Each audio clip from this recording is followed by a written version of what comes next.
Ladies and gentlemen, we are live from the Isle of Man in the UK. This is John and Mike's MMA Corner. 4th of March, Stephen Siler, you are going to be fighting on Titan FC against Andre Harrison, and you'll be looking to take the 145 strap off him. Now, one thing about this belt is that at the moment it seems that no one's been able to keep hold of that belt. So you could be keeping that trend going by being the new name of that title holder. I imagine with your win streak that you've been going on, you've got a lot of confidence going into this fight.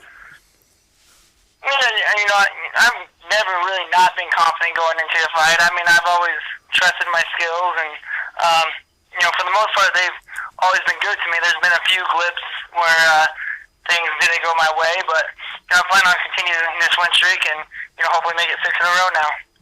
I was going to say, it's a good little momentum to come into with this fight. And Andre himself, he's an unbeaten fighter. With an unbeaten record, an opponent who's got an unbeaten record, do you get a little bit more of a will to want to take that, to pop their cherry, so to speak, to be the first loss on their record? It doesn't really. Being his first loss isn't going to do anything for me. What I'm going to do is, just try to continue my win streak, to continue my path to where I want to be in MMA. And he's in my way, and it happens to give him his first loss. So be it. I'll gladly do it. Now, obviously, with Andre's style, he will try and use what he feels is his strength will be his wrestling. He likes to keep a fight close to the grappling. With that being said, is that something that you take note of and will look to address in your fight camp? Is this something that you're focused on at all? Anything you've kind of noted? Obviously I know how good Harrison's wrestling is. I've been on the same card with him a few times. I think he was like the co-main or something like that. The last time we fought in Titan together, I do know he trains with Dennis from Udis, who I've fought in the past. I know what to be prepared for, and I'm sure he knows what to prepare for. So I think we're both trying to, go to each other's games. I know he's going to try to wrestle me and keep me on my back. My job's to either stay off my back or submit him. Yeah. Obviously, the ideal situation would be slap a triangle. Thank you very much, bish bash bosh. Now, you like you say, you've had a handful of wins. What was it that you feel kind of turned the corner with getting these wins? Especially, have you finished? I think four of the last 5 wins as well. One was a decision, the rest of them were all finishes. What can you contribute to that kind of turning, getting that win streak back? Is there anything in particular? Do you think it was just at the time things just weren't clicking and then things just fell into place? The biggest thing is, what I think it is actually getting a job. I got a job now where I work, even though it's just part-time, but it's making it so not every fight's a stressful and win situation where I have to win or I don't make money.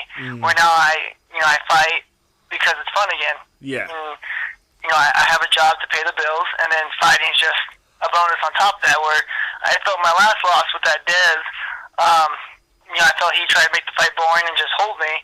And, I felt like I couldn't make any risk, because if I took any risk, I might get finished. And if I got finished, I would definitely not win, where, I always felt like there's always an opportunity if I didn't get finished to hurry up and catch him. And so I didn't really take any risk, didn't really fight up to my potential, where now, I have money now. I'm not really stressing about whether or not we can make our bills. And so this way I'm able to just have fun, take some risks, and, fight how I fight best. And that's what I've been doing my last, 5 fights, and it's been paying off. That's something I think that people don't really know that much about, in the sense of the regional scene. When you're not in the limelight of the likes of UFC, even Bellator, that you're not in these promotions where they're paying the larger lump compared to regional. So people don't know how much these guys make. And even myself, I compete on the regional scene. There isn't a lot of money out there, to be fair. It really is one of them ones where it makes a big difference when win or loss. And like you say, it can put a lot of stress on you.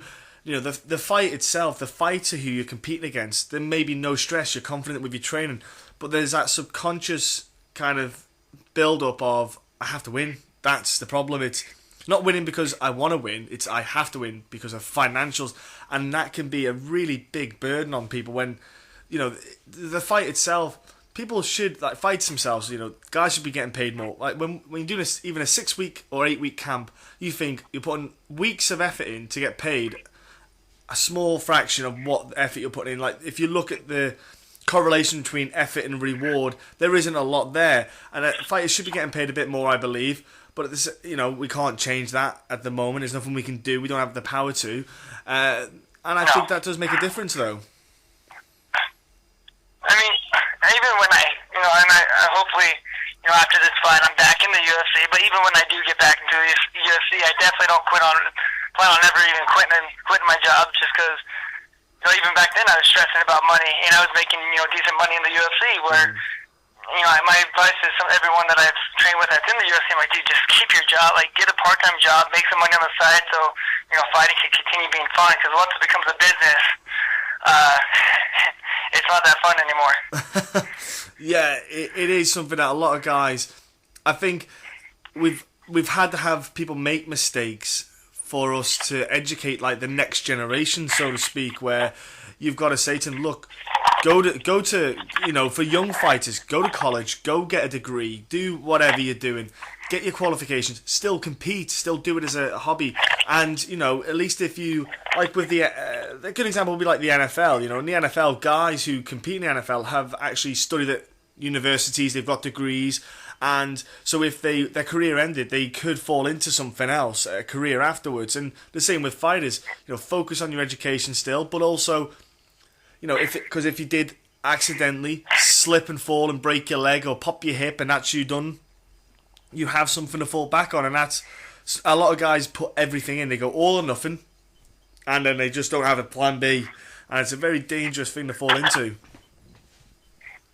Well, another thing people believe is that, you have to be a full-time fighter to be in the UFC, where, in reality, you only train, 4 or 5, 6 hours a day. If you get a part-time job where you just work, a few hours throughout the day, make some extra money, it takes a lot less stress off your shoulders, and plus it gives you a mental break from fighting. It's not bad to be, stressing out about something, not even stressing out, but worrying about something other than fighting, because you don't fight 24 hours a day, even though it is a lifestyle. It's good to get away from it sometimes. Train when you're in the gym, focus on the fight, but at the same time get away from it and, make that money.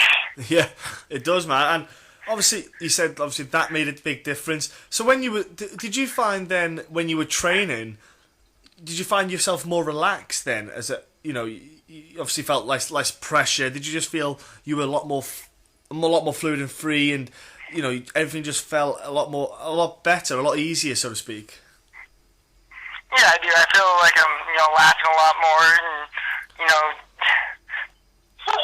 doing my own thing. Like, now it's like I'm actually happier sparring. I'm sitting there dancing and singing while sparring, trying to throw people off and have fun with it, and I plan on doing that at the same time when I'm in the cage, I'm going to, just have fun in there.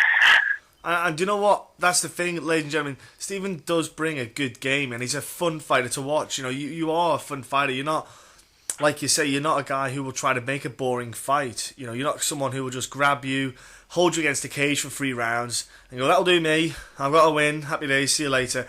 You like to, I say entertain, but I think your style just falls into an entertaining category. It's not that you're trying to be entertaining. It's just the way you are as a fighter is entertaining to watch.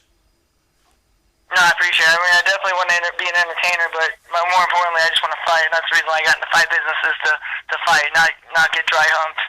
And, if someone does try to dry hump me, it's my job to get out and make the fight. So, I'm going to do my best to keep doing that. If he takes me down, my job is to get back up, and, I'm going to keep on punching him as much as I can. Yeah, and I tell you what, Andre Harrison, for him, he feels that, if he's already had Bollinger, Hollowblog, and Green, and I reckon if he gets your name on his list, and he will feel that that's his recognition of getting into the UFC. So he's got a lot to aim for. But in the same way, you're in that same kind of boat where if you can beat the guy who's not been beaten, you've already made a statement. You beat the guy who's got the belt as well. You've made a statement. I like the matchup because if you look at it externally on the factors that are going to bring it in, I think it makes for a very interesting fight because the pair of you are going to go in there with a hunger for ultimately the same goal. But there's also little things going into it as well. I really look forward. I really love the matchup. What's going into it is just fascinating. No, I'm definitely excited. I mean, this is the fight I was asking, the whole matchmaker for when I first contacted them. I'm like, hey, when you guys put on the next show? And they're like, sometime in January, hopefully. And I guess this was a show that got canceled, but I was like, hey, put me on the show. Like, let me fight somebody. And they're like, well, we got these different options, this guy. I'm like, no, screw those guys. I want to go for Harrison. Give me that title shot. Oh, you guys think he's boring? I'll make it entertaining. My job is to make it entertaining. So give me the guy. You may think he's boring, but I'll make it exciting. And do you know what? I think, ladies and gentlemen, we're going to get an exciting fight because, like I said to you before, I think Andre Harrison said he wants to make a statement, and you just bring a great fight. So I think there's going to be something in this fight that just is explosive and just something to keep an eye out for. And you can watch it on UFC Fight Pass, ladies and gentlemen. If you haven't got it, like I've said a million times before, there's something wrong with you mentally. You need to go and get help. Go see a doctor. Get Fight Pass. It's cheap as chips. Like Steven said, get a part-time job and you can pay for your Fight Pass with your part-time job. 4th of March, exactly. Titan FC 37. You got Andre Harrison, Steven Siler. That belt on the line. It's not just the belt. There's a lot more to it than that. But it's going to be a hell of a fight, Steven. I can't look. I'm thankful that weekend I'm actually free and I will be watching it live here in the UK. I definitely tune in for the fight cards, mate. I can't wait for it. Honestly, it's going to be a great fight. But before you shoot off, and I'll let you go, I know you've got a lifestyle and a life to live. What is, mate, your social media for people to jump on, give you a follow, and just, follow you and give you a bit of support, man? The only one I really use nowadays is the Twitter @Siler. I do have a Facebook, but I really don't even think I've been on my fan page for a little bit. So if you wrote me on that, sorry.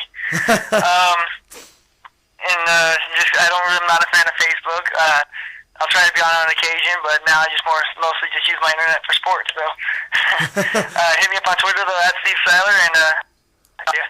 Hey, do you know what? You should link your Facebook and your Twitter together. Then that way you don't even have to do your Facebook. Then every time you post on Twitter, it'll just go straight onto your Facebook. Yeah, I should, but I just hate getting notifications because then it distracts me from what I'm doing. And so I'm like, just forget I have a Facebook right now. I'm gonna have fun. I'm trying to watch the game here. Hey, Super Bowl's coming up as well. I'll be tuning in for that. I'll tell you that much. Oh, for sure. Watching every game. I don't care if it's soccer, football, basketball. I watch everything. I'm a sports fan as well, Stephen. And sponsors, man. Have you got sponsors there helping you out and supporting you? No, man. I just want to, give a big shout. The biggest shout out, I have is to Court McGee. He's been my training partner for, we've been training together for 9 years now. And, we had a gym fallout where the head coach left and basically the entire team. And, some reason me and Court decided to stay back together and just train. And, even after all those wins I had in a row, I had that busted up elbow from elbowing the guy in the head so much, I kept coming in there and helping him get ready for his last fight. And, he's been doing the same thing for me. No matter what he has booked for him, he puts everything aside to help me train for my fight. So basically just been the two of us getting ready for every fight, and he's been there for us. We've been there for each other. But then we've also been working with another gym called Absolute MMA up in Salt Lake, and give a big shout out to them too for helping me out getting ready for my fights as well. Court McGee, I tell you what, he is a fascinating character with a great story behind him as a person, and I love watching him get in the cage. I love seeing him progress as a person as well. It's a beautiful thing to watch. I couldn't agree more. Hey, look, Stephen, like I said, have a great weekend. Enjoy the whole time, man. It's going to be a hell of a fight on the 4th of March. Enjoy your fight camp. I appreciate it. I can't wait to see it, and I know everyone else will be tuning in. I know everyone else is excited too, man. So thank you very much, Stephen, for coming on, just giving us a quick time for a chin wag and a chat. Perfect. Thank you very much. Thanks, buddy.